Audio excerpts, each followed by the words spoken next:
Class 12th के सभी student का हार्दिक स्वागत।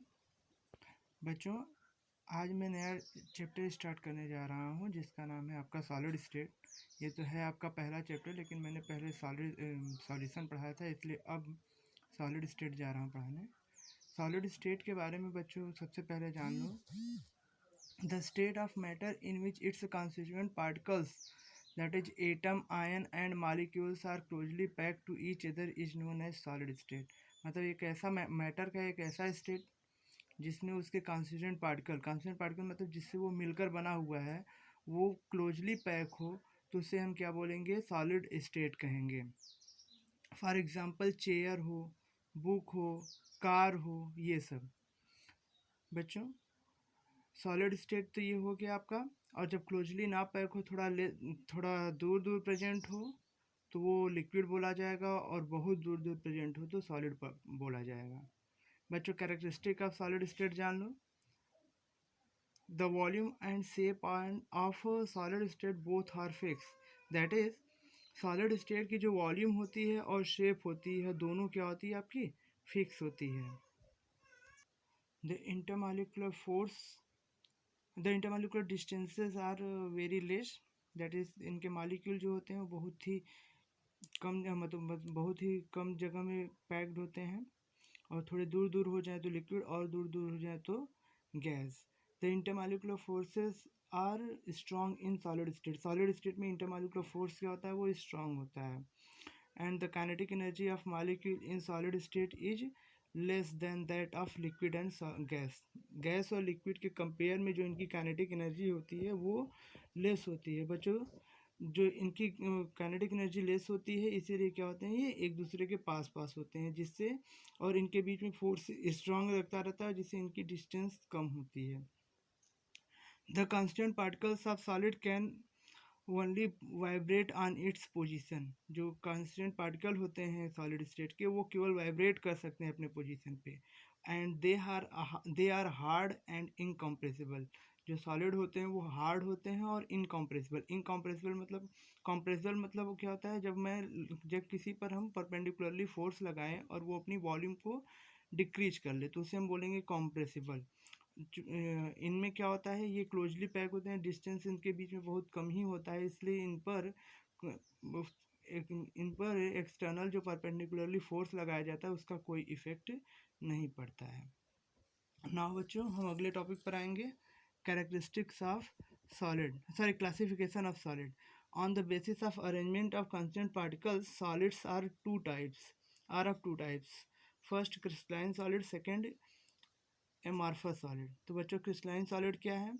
The solid in which its constant particles are arrange in regular manner are known as crystalline solid.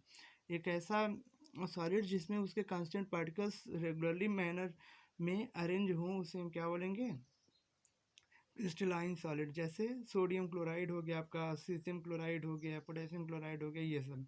इसमें क्या होता है कि जो गैप्स होते हैं इंटरमॉलिक्यूलर, वो क्या होते हैं? फिक्स डिस्टेंस, मतलब फिक्स होते हैं, मतलब फिक्स डिस्टेंस पर ही क्या कहते हैं? नया सेम कैटायन या सेम एनायन या सेम पार्टिकल्स आते रहते हैं।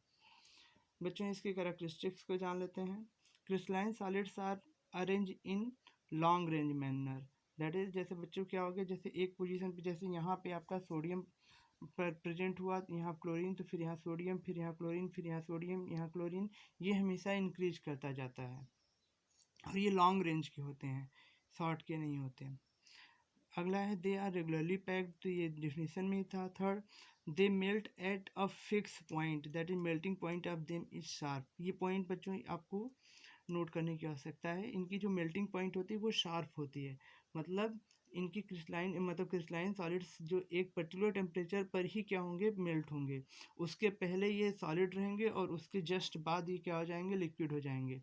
लेकिन जो एमॉर्फस सॉलिड होती है उनमें ऐसा नहीं होता है। वो एक पर्टिकुलर टेम्परेचर से सॉफ्ट होना स्टार्ट होते हैं, और एक कुछ टेम्परेचर रेंज के बाद जाके कम्प्लीटली लिक्विड में कन्वर्ट होते हैं। मतलब एक ऐसा टेम्परेचर का रेंज होता है जिसमें ना वो पूरी तरह से सॉलिड रहते हैं, ना ही पूरी तरह से वो लिक्विड ही रहते हैं। लेकिन इनका क्या होता है?